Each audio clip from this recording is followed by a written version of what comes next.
Hey Team 8231 here. Excuse the hat. It's middle of winter, but it's pretty sunny outside, so got the old cowboy hat on, and my hair's messy now, so I'm going to keep it on. Don't want to take it off. But today we're going and servicing a beautiful W212 E63 S. This is not my car. This is one of my clients' cars. So what we're doing today with it is we're just doing a few bits and pieces, primarily an oil change. Hasn't been done. It's 260 days overdue basically. So we're going to give it an oil change. We're going to put new air filters in. We've got a new coil to put into it, replace one of the coils. So we've got some new air intake snorkels. We've got a new coolant tank. So we're going to jump straight in on this lovely E63 S and get to work getting her running ship shape again. So let's jump into it. Cool. First thing we're going to do, team, is the engine oil and air filters. So we'll, oh look at that, beautiful. Now these hoods on these ones, unlike the 211, like the older models, you had to like push some clips to lift the hood fully up, but the 212 you can literally just keep pushing it until it goes near vertical, so it's quite cool. Now we're just going to bring it down because we just want to be careful we don't hit the roof with this lovely bonnet. So what we're going to do is lift the car up and drain that oil out. And we're going to let it drain for a while, so I'm going to just crack this off. I'm not going to take it fully off because I don't want it open, but I'm just cracking it at least like that. Yeah, replacing this sucker here. As you can see, this one's leaking around the top a little bit, and it also seems to be a bit damp underneath, so we're just replacing it for the sake of it. Yeah, so we're going to jack the car up now and get underneath to start. This is dismantling the base.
So team, the motor's obviously warm already, so we've just drained it straight away out of the plug here. There's one plug on the M157 apparently, so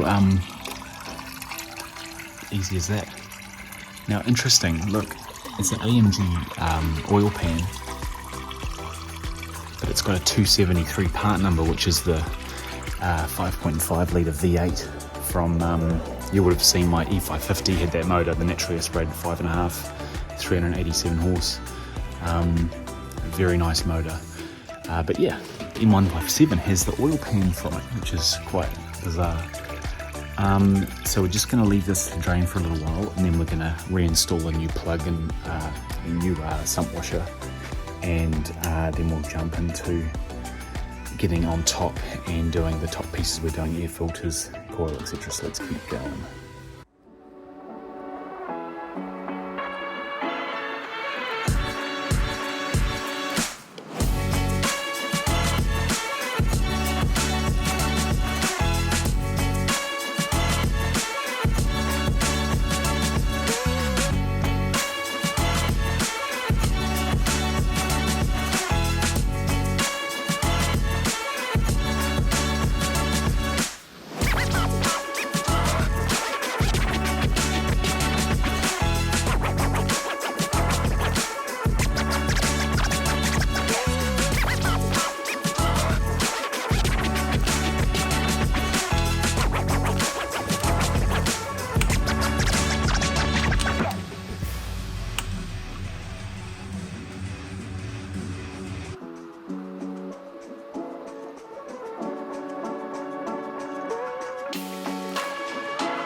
Right team, we've got the M157 back on the ground.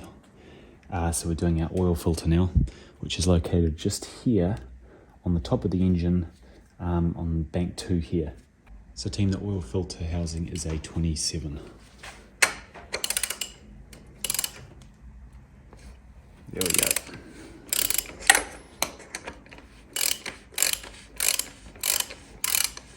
Now I'll just stop it there and I'll do the rest by hand. Pretty cool. Yeah. Oh, those are cold.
Cool, there's our new filter going in team with just a bit of oil around that new O-ring. So we can just insert that on. We'll just wipe around the barrel here. For housing, just to make sure it's nice and cool. And we'll install that.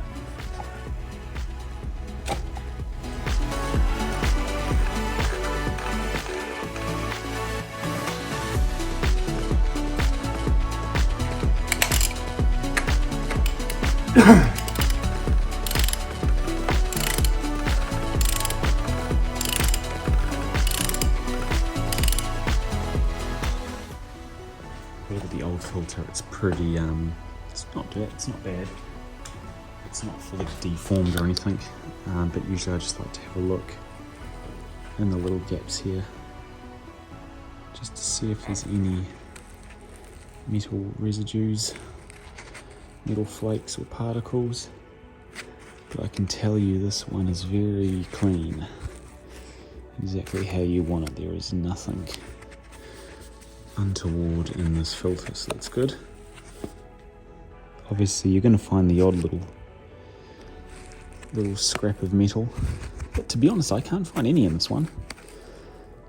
Yeah, oh yeah, there's a little tiny bit of speckle in there, you probably can't see it on the camera, but nothing major team, just the odd little bit here and there. So I think it's safe to say this motor is really clean. Obviously a bit delayed for this service, but other than that, it's pretty smart.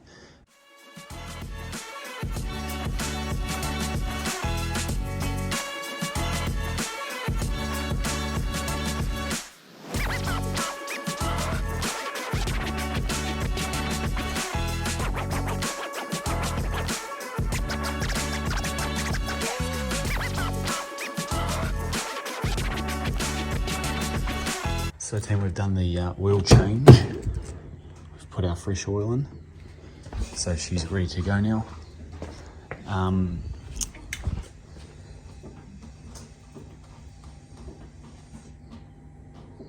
Just bring the card off the jacks. Slightly there like that. We've torqued our filter up. We've torqued our engine bolt, drain bolt to 30 Newton meters per WIS. Now we're pretty much just ready to turn the engine on. We're not going to run it to operating temperature though, we're just going to turn it on for a couple of minutes, check the dipstick, and then we're going to move on to our draining the coolant tank and pulling that out so we can swap it around. So let's put the key in the bins and we'll start her up. Nice.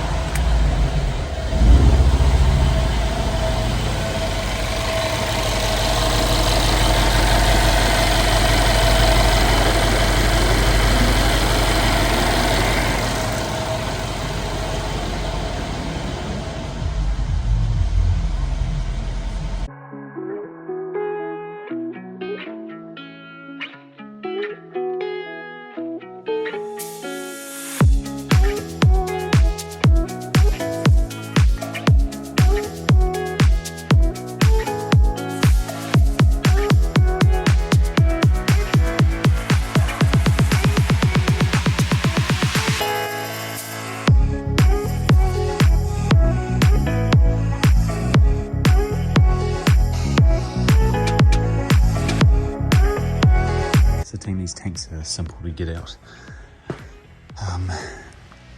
So there's a little plastic nodule that this sits in. This is obviously hooked over the edge of the little strut tower here. It clips in, so you pull that back and then lift the whole tank up and out. We obviously gently pry this piece here up.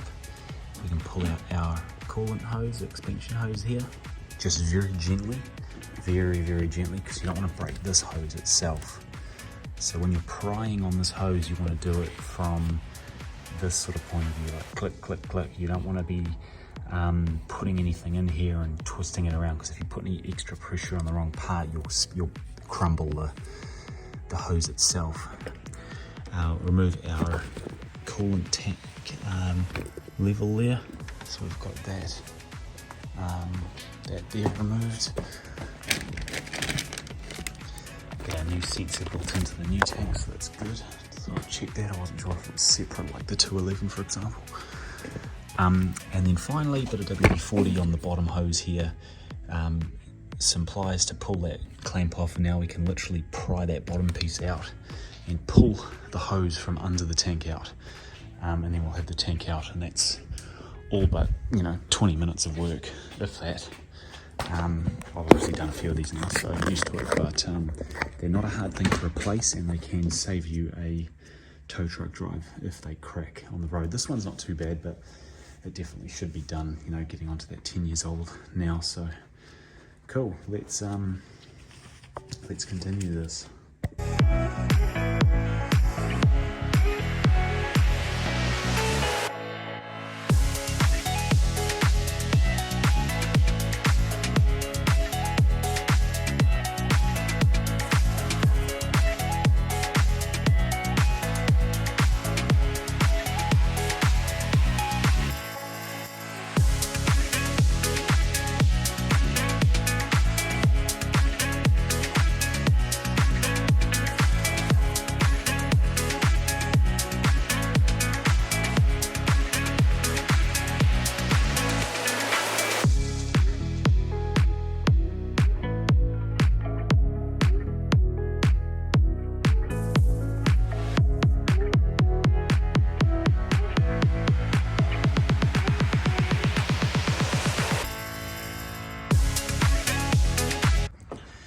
Right team, nice new morning, nice outside.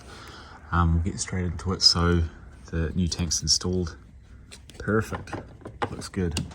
So we'll get some, I'll go down the road and get some fluid for it shortly, some red OEM fluid. So we'll fill her back up and she's good to go. Now what we've also done, I've actually just cleaned this up as well, so it's just nice and tidy. What we're gonna do now is lower the car back down a bit, pull these intakes off, and hook the scanner up and just rescan the codes just to confirm that it is coil number 4 at the back of bank 1 that's faulty. I might be wrong, that could be 4 or 5. So we'll just check that quickly, and we'll do our air filters at the same time. Let's go.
it's quite funny here, team. Look, they've got the 214 on here, but it's like, so I can use it, but it's already all in here actually. Look, E53 E performance.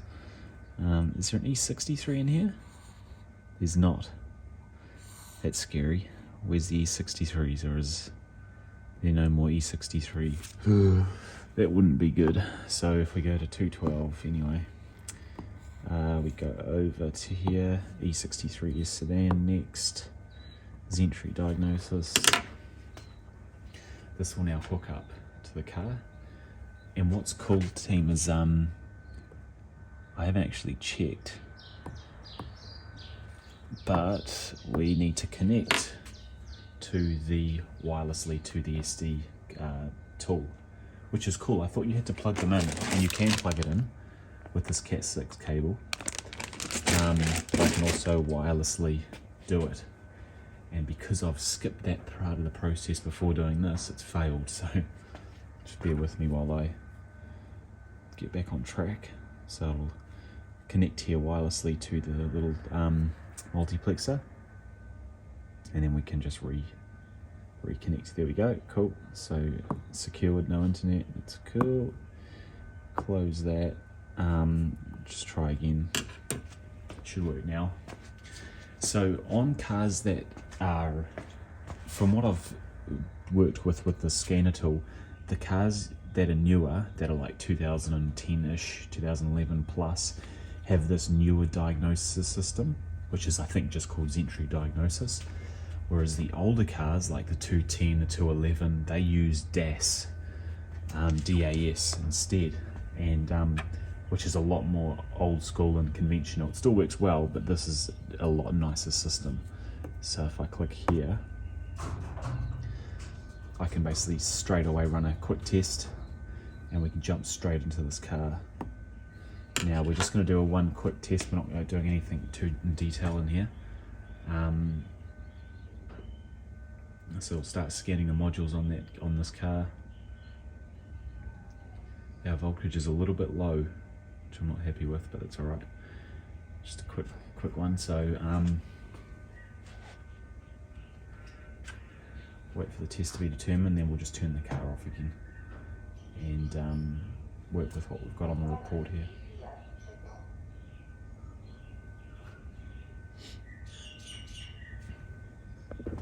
Cool, so here we go, team. If we want to filter out the faults, we just click this button up here, and yeah, we've got our engine fault. Pressure sensor 2 at the inlet of the turbocharger has a short circuit. Now this fault here is related to us having disconnected the intakes, which have little pressure sensors on them, so that's fine, don't need to worry about that.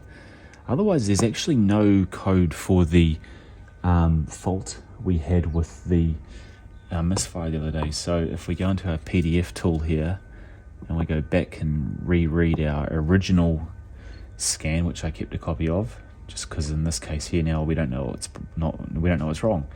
Here we go. Actuation of ignition coil 4 has an electrical fault or an open circuit.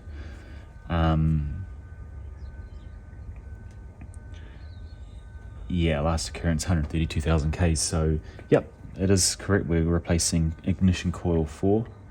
There's all this diagnostic data with it, but we're not worrying about any of that. So yeah, we're going to jump straight in and do that.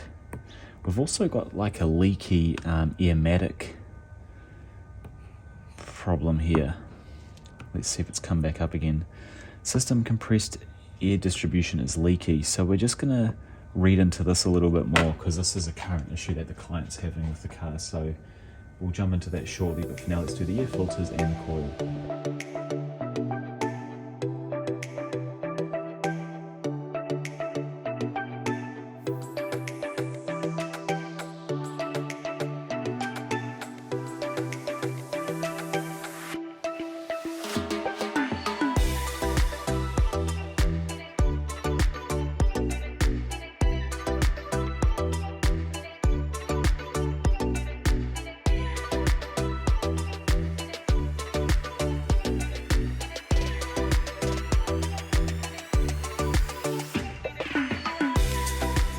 team. This side especially, bank 2 is very bad.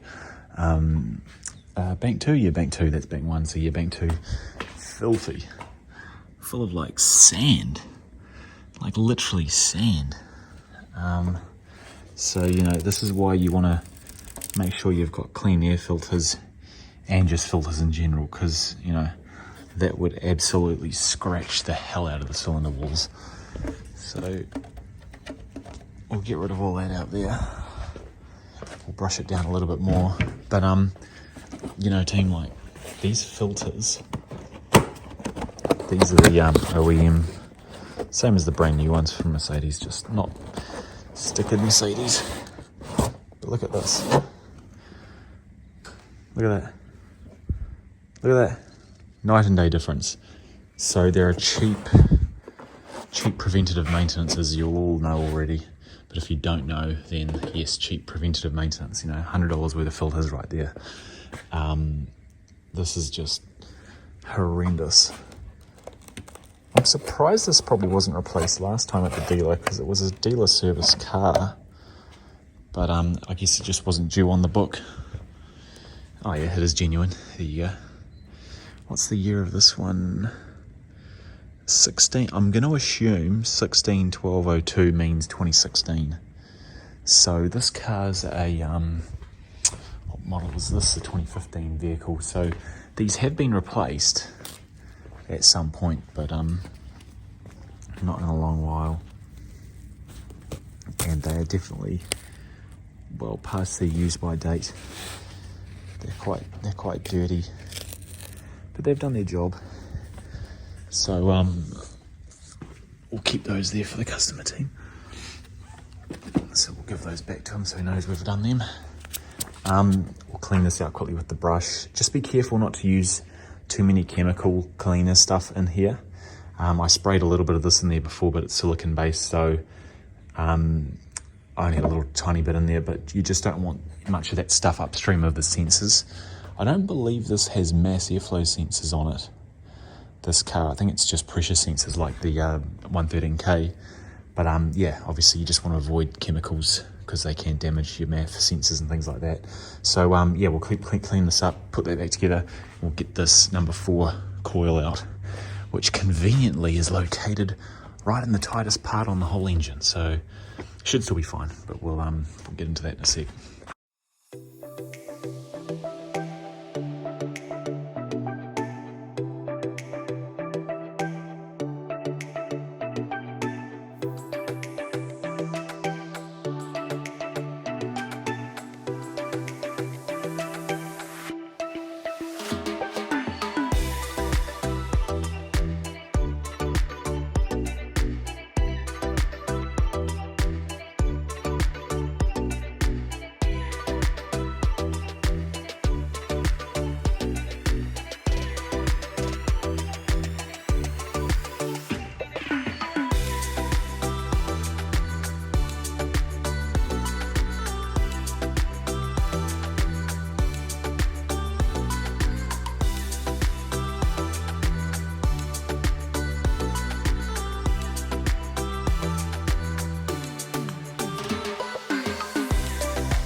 Right team, so we've got the ignition coil back in, intakes back in, motor looks nice and tidy.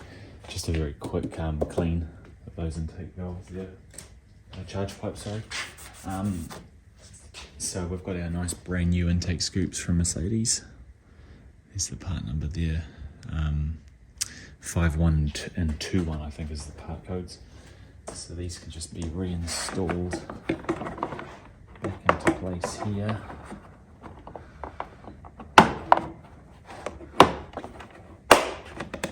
Like that. Simple. And our other one. take the label off it.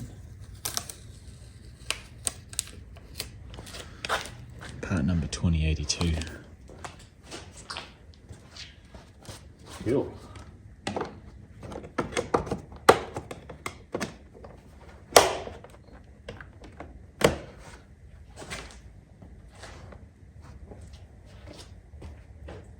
So this is the old one, team. This is the old ones. They break, they split off here. So yeah, we replace those. Looks nice and tidy now. We'll put the cover back on soon, but we need to put some engine oil, some coolant in it, and before we put that back together. And then we're going to fix one more issue with the car where it's got an Airmatic leak. So we're going to lift the car up and go to the back of the car and see if we can figure out what that's causing that. Cool, let's continue.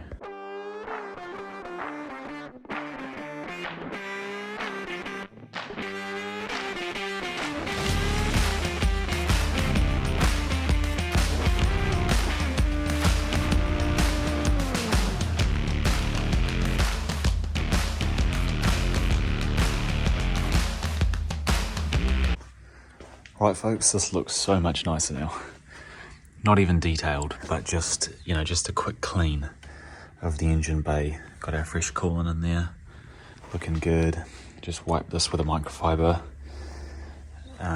Nothing special, but makes the engine look 10 times better. So we've put everything back together. Snorkels in place, covers in place. Remember to do these bands up, team, don't forget about those. We're just going to check the oil level again once more, and then we're just going to get onto that Airmatic leak that we currently have.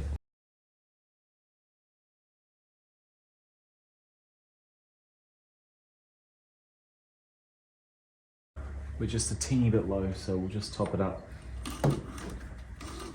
Probably about 250 mils, about a cup of oil. And I think that will be enough. Yep. Cool. So we'll just do that now, team. And we'll skip, I won't video that, we'll just move straight on to the next part.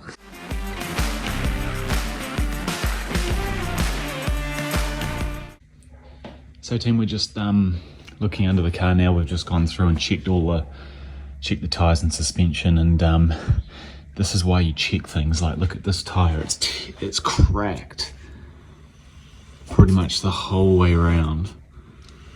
So I would not be driving much more on this tyre. And it's weird because it's only a 2020 build tyre, week 5220. So I find it a bit bizarre that it's barely, what is it, 2.5 years old? Mid 2023 now, yeah, 2.5 years old, and it's cracked like shit. Excuse my language, but this is actually dangerous, like really dangerous. So we need to get that sorted ASAP. But anyway, our Airmatic system lives under this panel here apparently. So we're going to take this covering off and see what's under there, see if we can find what's leaking. Usually on the likes of the 211, because the full car's Airmatic suspension, including the front and rear axles, our compressor system's in the left hand wheel well. But because the 212 only actually runs Airmatic in the rear, they obviously put all that system back in the rear. And I imagine as well, for sound noises, you don't need to hear it up front, so it's at the back. So let's open that up.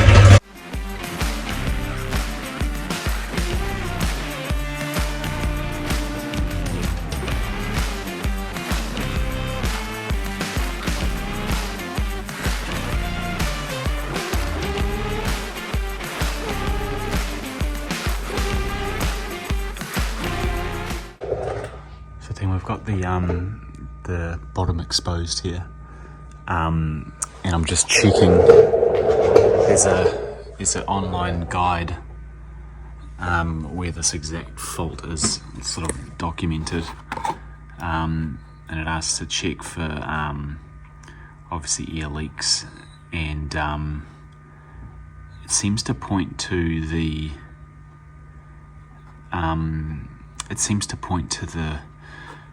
issue being with the valve unit at the pump and possibly the bellows as well, where there's like water in the system.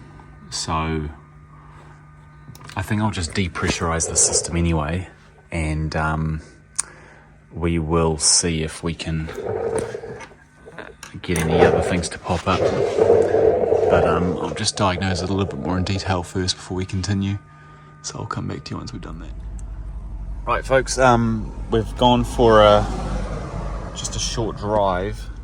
Everything's running well. We've still got the Airmatic leak, obviously, which is not ideal.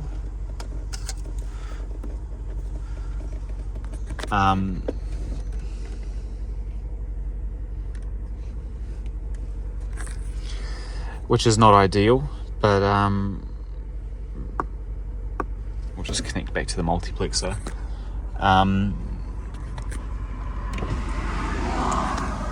So I had another Airmatic light come up on the screen here. So I ultimately, the issue will be, in my view, anyone got feedback here, but it'll either be the compressor or it'll be the valve unit.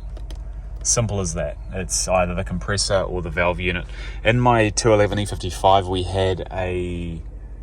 we had a few random malfunctions coming up with the valve unit. It was saying like the left front body sensor was faulty or something, and it ended up being the actual valve body, the valve distribution itself in the wheel well. So, you know, like, this is the thing. It's a bit inconclusive as to you know, it says it's X, but it might be Y, you know. Cool. So we've got the system back up here now. We'll just check our engine again. I'm pretty happy with the motor though. There's nothing wrong with it. It's running good as gold. We'll just check. Yeah, nothing stored. Perfect. So the motor's happy as Larry. If we just check the chassis ADS, so the Airmatic again, we'll have that error come up. I'm just not. Yeah, I think it's the compressor or it's the valve distribution. 384. What's our current Ks? It's not showing me anymore. 483 is our current Ks. Yeah, 480. Here we go. So this is the last one that triggered. This one hasn't triggered in 100 Ks, which is probably one you're going to have less time filling the compressed air reservoir exceeded. So that's probably less. But yeah, it's saying we've got a leak here. So obviously I've checked the valve control unit itself, and there's no obvious leaks or hissing noises. So I'm going to draw a conclusion and say that unit's faulty at the end of the day. You know, the car's nearly done. Well, the car's done 130,000 Ks. It's, you know, 8-9 years old. It probably needs to just be replaced. There's not much you can do diagnosing it, so I'm assuming it's just slowly leaking. But yeah, what we'll do, if we go to actual values, pressure values, central reservoir, you know, you might see this central reservoir dropping. I guess it could possibly be the struts themselves, but, you know, I wouldn't have thought so.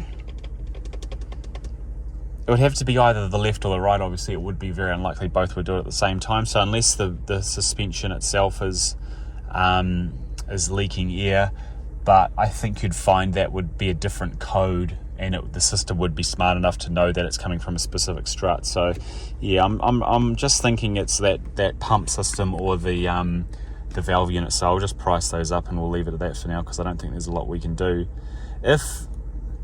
If you could hear a hiss, obviously, or something like that, then you can be more definitive about it. But because there's no hissing noise and stuff like that, it just rules out like a weird electrical problem with the valve unit itself. So I'll just drive back.